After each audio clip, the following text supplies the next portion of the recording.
On Tuesday, President Donald Trump of the United States, U.S. apparently passed across two interesting messages during the press conference held at the White House with the visiting Israel Prime Minister,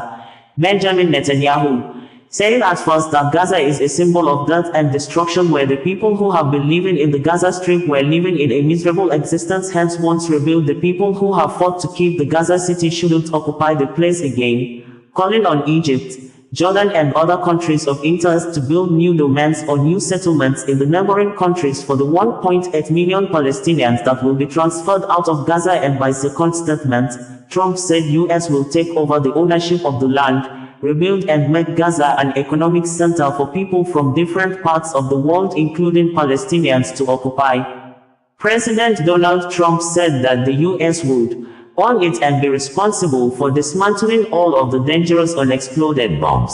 in the area, and added that Gaza could be the Riviera of the Middle East.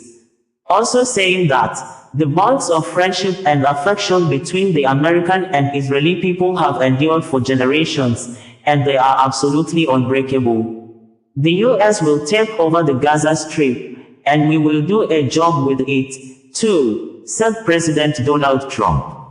Hundreds of protesters stood out on Tuesday in the U.S. to demonstrate against the Israeli Prime Minister, Benjamin Netanyahu's visit to the White House, but they were outraged to hear President Donald Trump talk of the U.S. owning Gaza and forcibly displacing Palestinians.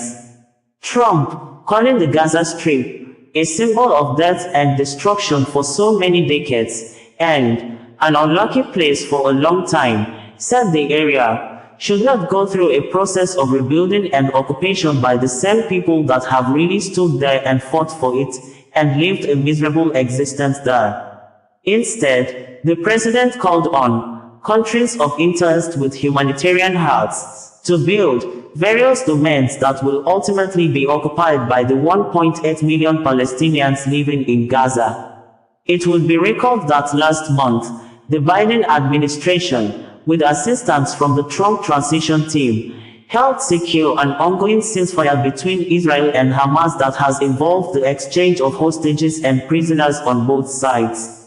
Gazans began returning to the devastated territory in late January, hoping for a permanent ceasefire between Israel and Hamas, who renewed the war in October 2023 when Hamas fighters invaded southern Israel, killing thousands of persons and taking hundreds of Israeli residents and tourists hostage.